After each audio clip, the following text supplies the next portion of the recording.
You're listening to Cornerstone West Los Angeles.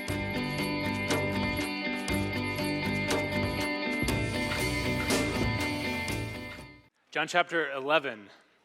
We are nearing the end of our series looking at the signs of Jesus in John's gospel, and our passage this morning it's long, so we're going to jump straight into it. We're looking at John chapter 11, verses 1 to 46.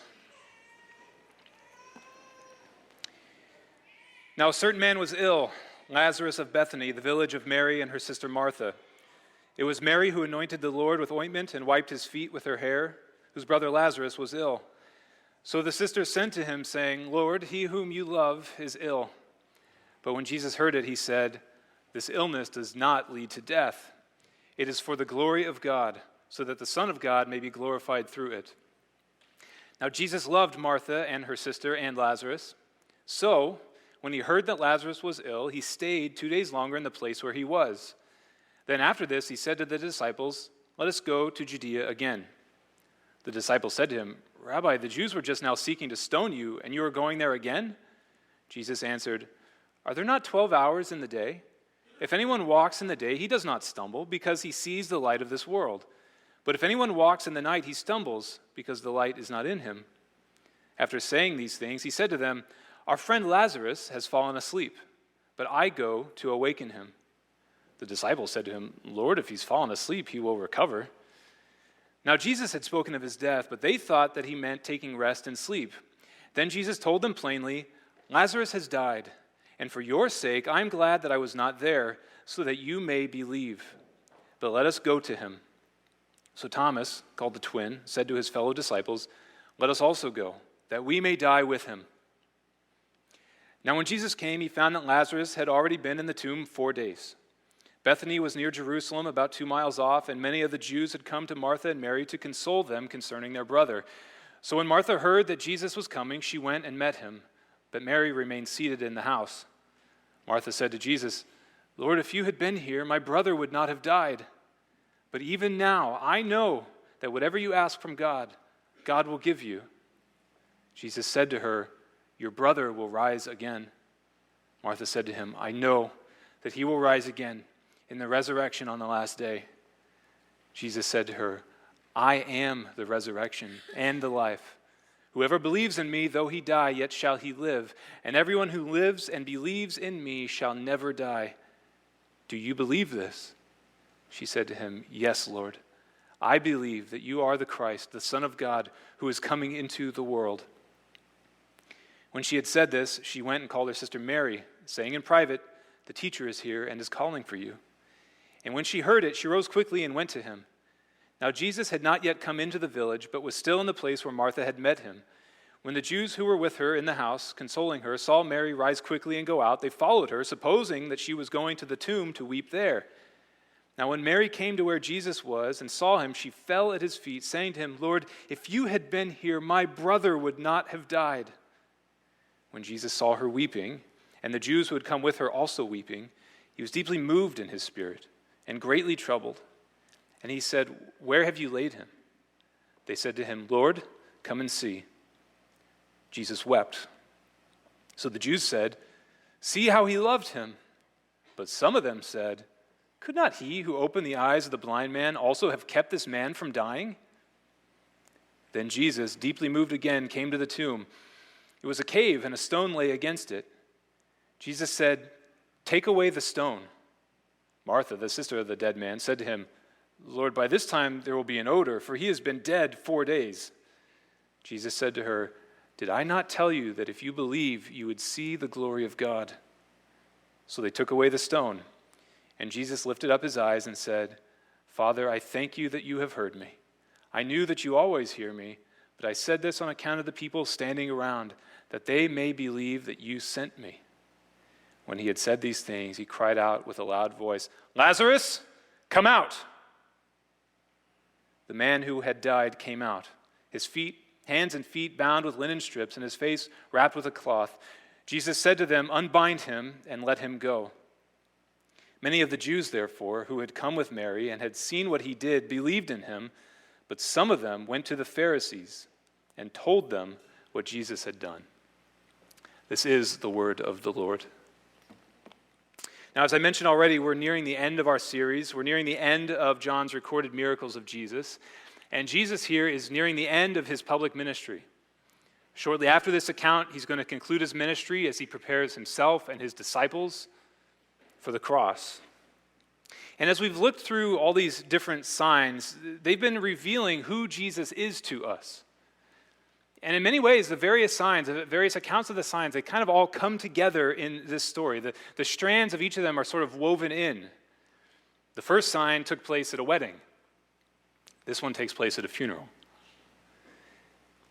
We've seen Jesus bring dead legs and dead eyes back to life. Here he brings an entire dead person back to life.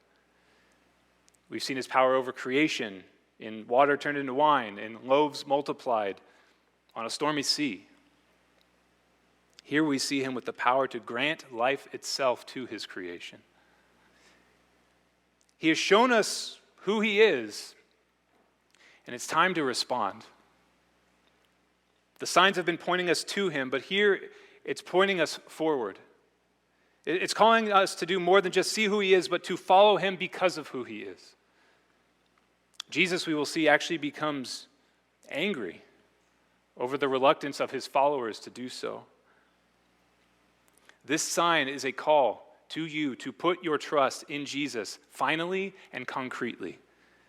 Not in an intellectual way, not in an emotional way, but a living trust, a lived out trust, a trust that actively shapes your life, and it gives us reasons to do so. Solid foundations for your unfailing confidence in Jesus. We're going to look at 4 of them this morning. The foundation of his sovereignty, the foundation of his security, the foundation of his indignation, and the foundation of his substitution. So the first foundation is Jesus' sovereignty, the control and the authority that he has over every circumstance, every situation, every experience, even over life and death itself. John draws this out for us in a few different ways. He begins with this messenger coming from Mary and Martha to tell Jesus about Lazarus' illness. You see in verse 4, when Jesus hears this news, he makes this statement: this illness does not lead to death. It is for the glory of God, so that the Son of God may be glorified through it. Now, this is more than just wishful thinking. It's more than just an informed diagnosis on Jesus' part. He's showing us something greater than that. He isn't speculating on Lazarus' condition. He's telling the messenger, he's telling his disciples, this illness does not lead to death. Which is strange because Lazarus dies. In fact, in verse 14, Jesus is going to tell his disciples, Lazarus has died. See, Jesus has control over Lazarus' condition, over Lazarus' life. When he says that this illness does not lead to death, what he's saying is that the final outcome, the end game of this illness is not death. Yes, he will die, but that isn't where the story ends. The ultimate purpose of this illness isn't to kill Lazarus. It's to display the glory of God, that the Son of God may be glorified in it. Jesus is telling us he knows what is happening with Lazarus. He's demonstrating control over Lazarus, a sovereign authority over life that cannot be shaken. And it shapes his whole course of action. See, he knows what will happen. Verse 5 says, he loved Martha and her sister and Lazarus, and therefore, because of his love for them, he stayed 2 days longer in the place where he was. He's bringing all the circumstances in line according to his purpose for Lazarus. John also shows us that Jesus has more than just authority over Lazarus' condition. He has sovereign authority over his own mission. In verse 7, he said to the disciples, let's go to Judea again. And the disciples, they respond in verse 8, the Jews were just seeking to stone you, and you're going to go there again? So just immediately before this passage, in chapter 10, there's an encounter that Jesus has in Jerusalem, which is in Judea, which is very close to Bethany, where Lazarus and Mary and Martha are. He has this confrontation between the religious leaders there, where he makes it super plain to them that he and the Father are one. And they are so enraged by this claim that they were seeking to stone him, to put him to death. But before they could do that, he slipped away from them, across the Jordan out into the wilderness. And it was there in the safety of that secluded spot, away from the immediate threat, and where his disciples were enjoying some peace and probably some calm after what I imagine was a pretty intense experience, that Jesus received the news about Lazarus. And it's there that he says to them, come on, let's go back to Judea. This is going to bring him right back into the orbit of the same people who are very eagerly trying to put him to death. So they're saying, Jesus, these people are trying to kill you. You can't go back there. It's too dangerous. And Jesus responds with this very curious statement in verses 9 and 10. He says, are there not 12 hours in the day? If anyone walks in the day, he does not stumble because he sees the light of this world. But if anyone walks in the night, he stumbles because the light is not in him. Now, the Jewish way of thinking about time during this day, the way they kind of understood, the way they divided up their day, they figured generally there's 12 hours of daylight, there's 12 hours of nighttime, right? This is before clocks. And so that was just the way that they parsed out their day. And the daylight hours, those were the work hours. Remember, this is before electricity, right? This is before light bulbs and LED screens and things that you could do at night, right? So your day began and ended with the sun. The sun comes up, you do your work, because as soon as night comes, you have to stop. You can't do any more work. And so what Jesus is saying to them, he's saying the sun hasn't set yet. Not on him. It's still daylight. It's still time for him to do his work. And see, as long as it's still daylight, no harm can come to him. There will be no stumbling, he says. No stumbling until his appointed hour, until that dusk at Calvary comes.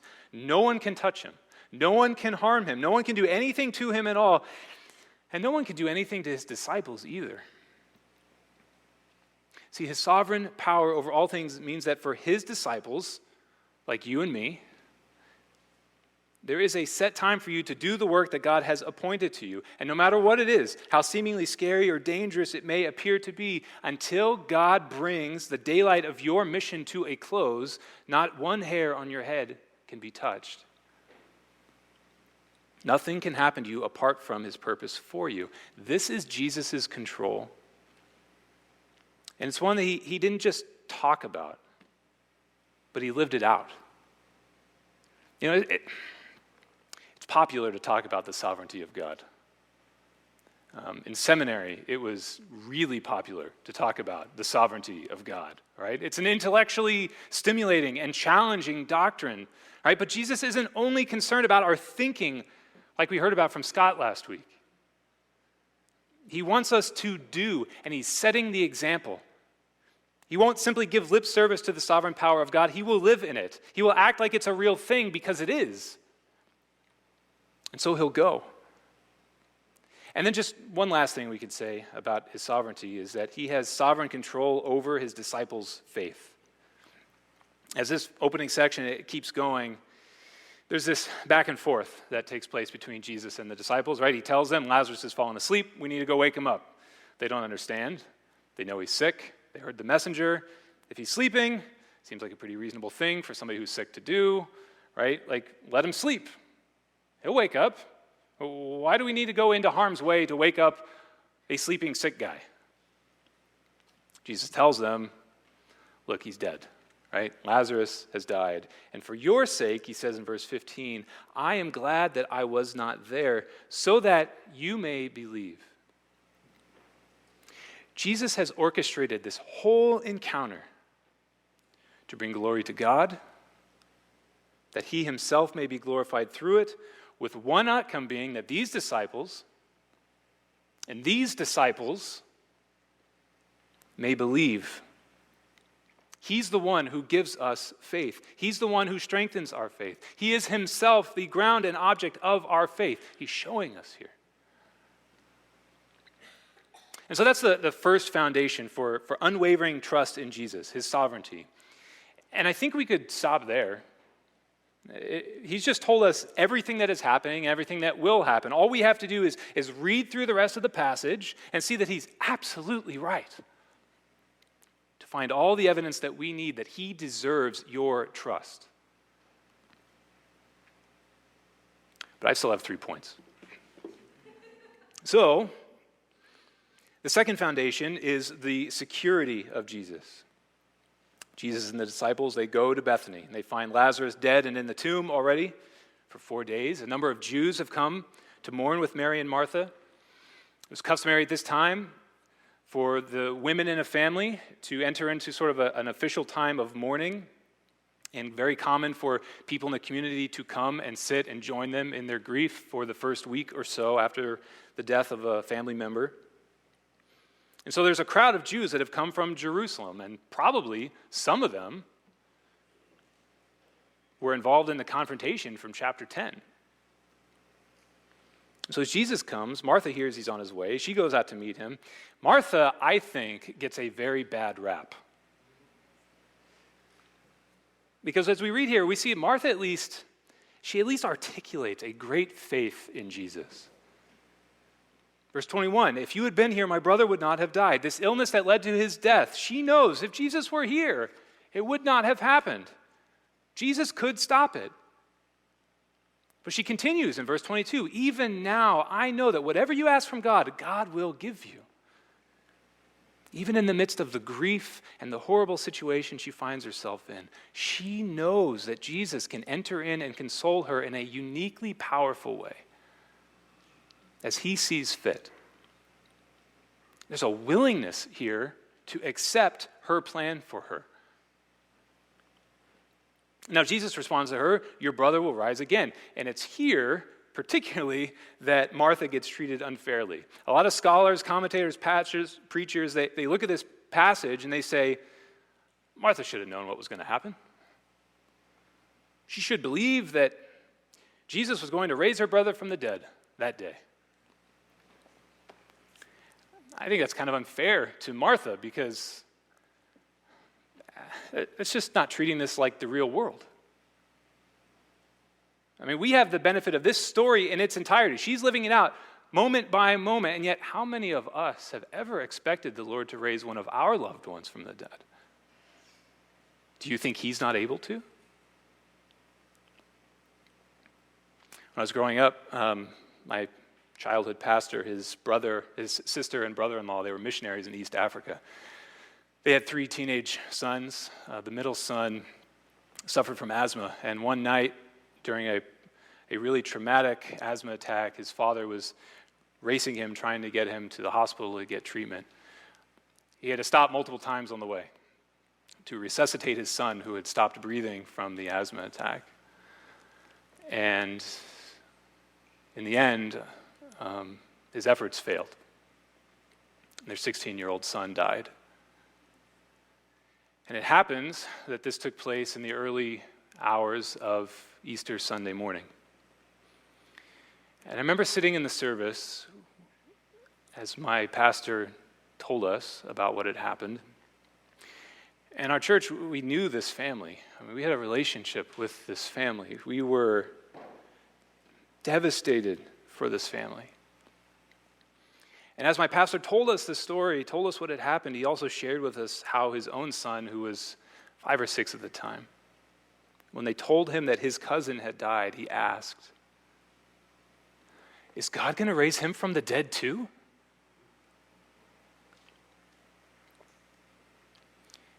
And we all kind of responded the way you just did. We got that sad little smile that adults get when a little child says something innocent and sweet and wonderful and lovely and totally at odds with the way we know the world works. None of us expected Jesus to raise him from the dead that day. We don't. And so here's Martha. She knew what you know, right? Death is so certain. It's so final. It's not that she doesn't believe. She doesn't even know to look for life. Life isn't a possibility in her mind, just like it would be for you and me. In fact, I think she responds in faith. When Jesus tells her that her brother will rise again, she hears it as a consoling statement, the way that we would comfort one another with the promise of heaven for those who have departed from us. Jesus' statement here, it's all future tense. She doesn't know that he means like in a few moments. And she responds by affirming her belief in the truth behind what Jesus said. I know that he will rise again in the resurrection on the last day. She knows the time will come. And it's here that Jesus shows himself to be so much more than a consoling voice, and so much more than just the healer of infirmities, but the author of life himself. He says in verse 25, I am the resurrection and the life. Whoever believes in me, though he die, yet shall he live. And everyone who lives and believes in me shall never die. This is a remarkable statement that Jesus is making. It echoes what he said after the feeding of the 5,000, right? He's not simply one who can provide bread. He is the bread of life. He is the one who nourishes and satisfies your soul completely. And here, he's not just someone who can supply healing power. He is himself resurrection, life. Come to me. Believe in me. Find true life in me, life that is unending, untouchable by death. That's not what I do, that's who I am. The words that he uses in verse 26, everyone who lives and believes in me shall never die. In the original language, this is the strongest possible way of negating something, right? He could not be any more emphatic in saying, if you believe, if you look to him for life as life, you will not ever die. The very possibility is excluded. It cannot happen. Jesus meets Martha in a place where the very idea of life for Lazarus is non-existent, and he reverses it. He turns it on his head. For all who look to him and believe in him, the very idea of death is now non-existent. And that is profound security for those who would come and anchor themselves on this foundation.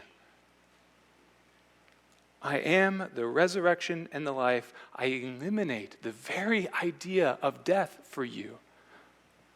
What more can you fear? Now, once again, we could stop here because he's going to show it, right? He's not just going to talk about it. We know how this story ends. He is, in fact, the resurrection and the life. What more do you need? But there's two more points.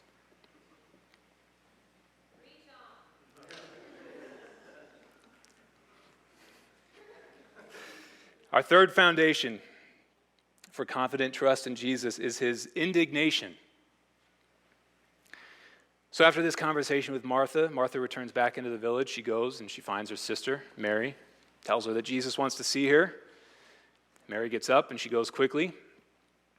John tells us that Jesus had not yet come into the village, so when Mary gets up abruptly, the crowd of Jews that were mourning with her, they assume she's going to Lazarus' tomb to mourn there.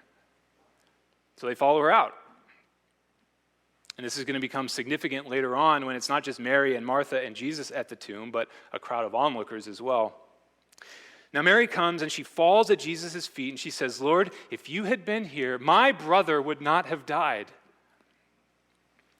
It sounds like the exact same sentiment that Martha expressed to him. And usually I think when we read this, we think, Mary's the one that we hold up. She's the good example. Martha's the one, don't be a Martha. Right? Martha comes to Jesus, he gives her a lecture. Mary comes, falls at his feet, and Mary receives his compassion. Because we read in verse 33, when Jesus saw her weeping, and the Jews who had come with her also weeping, he was deeply moved in his spirit and greatly troubled. And that sounds nice. It sounds caring, right? It's nice to know that Jesus feels their sorrow. Except that's not what happened. What Jesus was experiencing wasn't sorrow. If you have an ESV, which is what I'm preaching from this morning, there's a footnote next to deeply moved that translated as was indignant. And that's right. Because the word that John uses here for deeply moved has no implication of grief or sorrow, but of anger. One commentator actually translates this as he was outraged.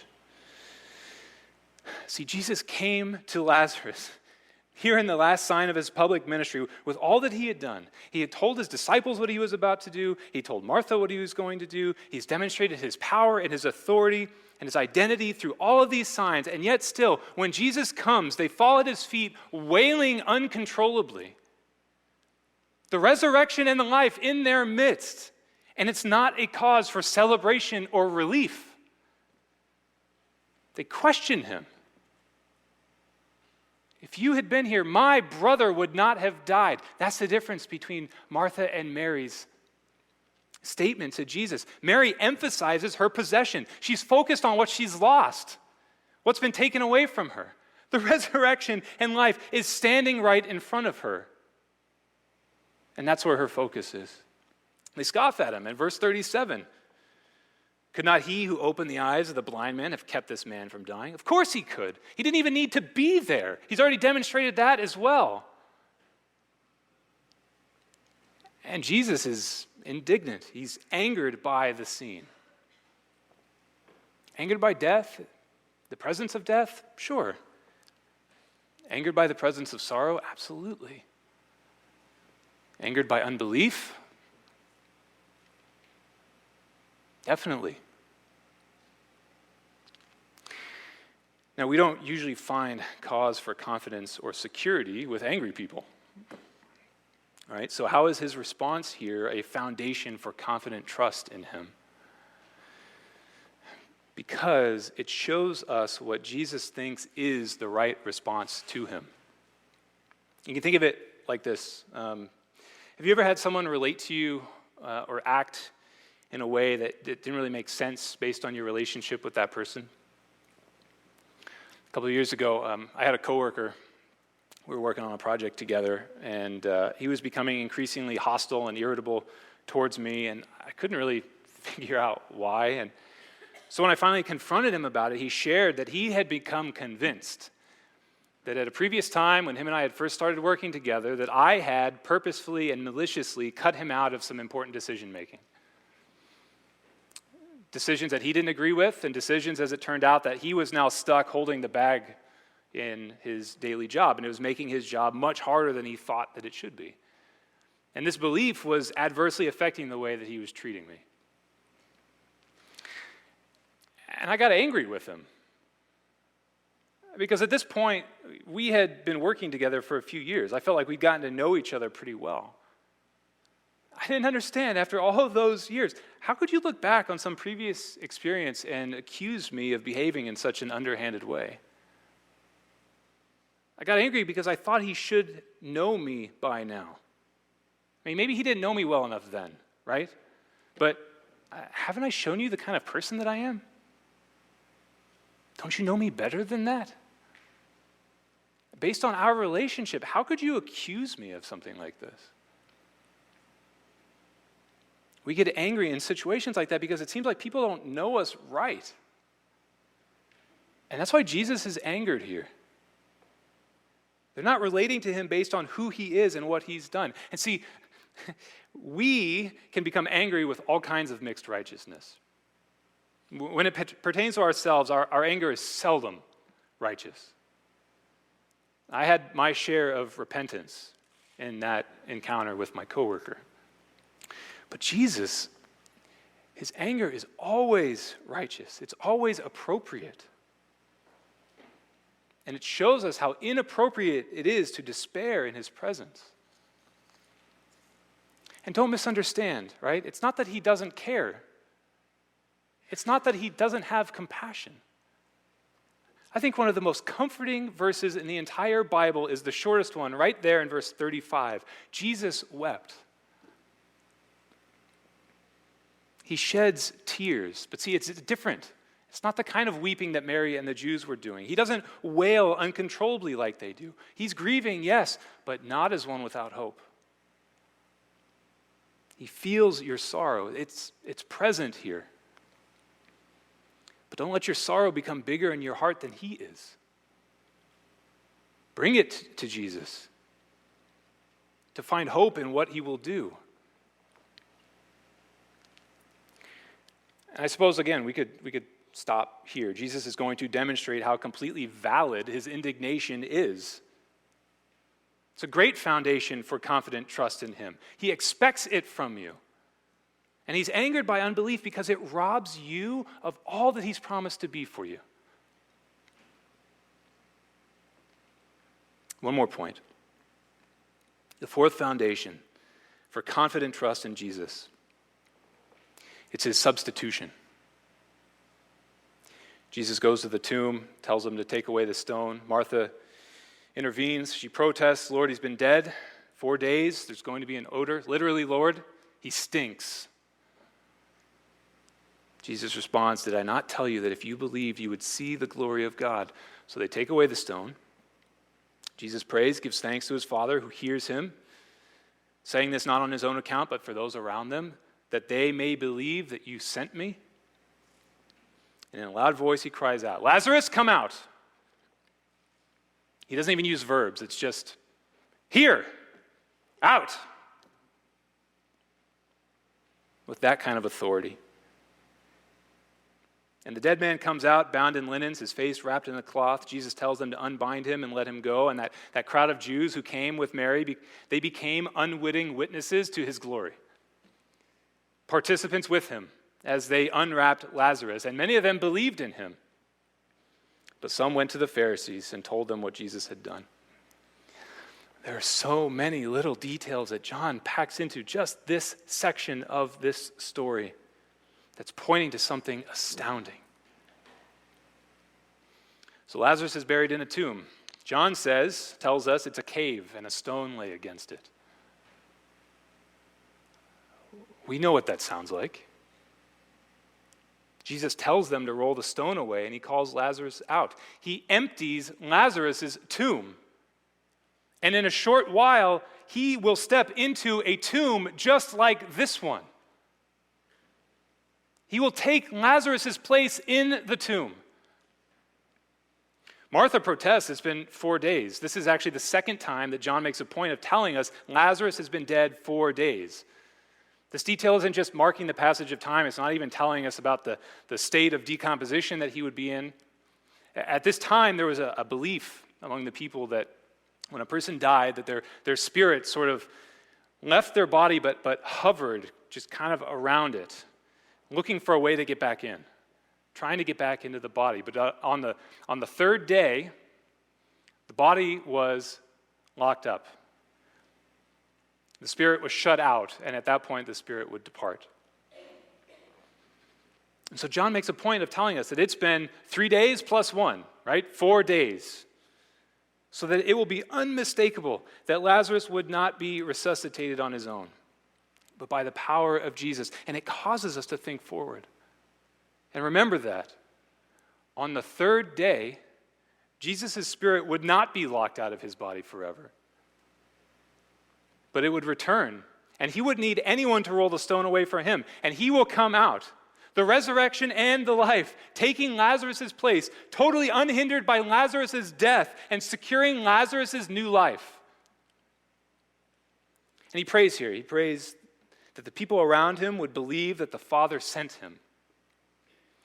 Elsewhere, our author John, in 1 John chapter 4, verses 9 and 10, he says, in this, the love of God was made manifest among us, that God sent his only Son into the world so that we might live through him. And this is love, not that we have loved God, but that he loved us and sent his Son to be the propitiation for our sins, the substitute that would take our place, take our death, take our punishment, turn away the wrath of God from us. That's why God sent him. That's what it means to believe that Jesus is the one whom God sent. And Lazarus comes out. He's bound in linen strips with a cloth over his face. John's going to tell us in chapter 19 that Jesus was bound in linen cloths. And in chapter 20, On that third day, when that stone was rolled away by his own power, when his Spirit raised his body to life, no one needed to unbind him. This John looked in, and the strips were lying there, and the face cloth was folded and left behind. In all of this, Jesus is setting in motion the great substitution of his own accord.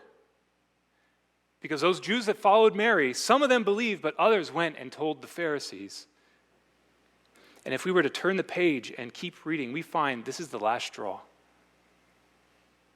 The murderous intentions that they held for Jesus, they give birth to a full-blown, officially sanctioned conspiracy to put him to death. Jesus, in his last public miracle, has put in motion the sunset of his ministry.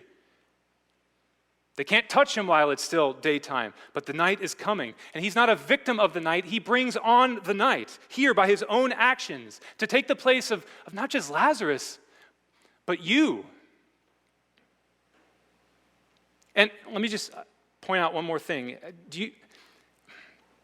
Have you noticed the pains that John goes through throughout this account to give identity to this man who was raised from the dead?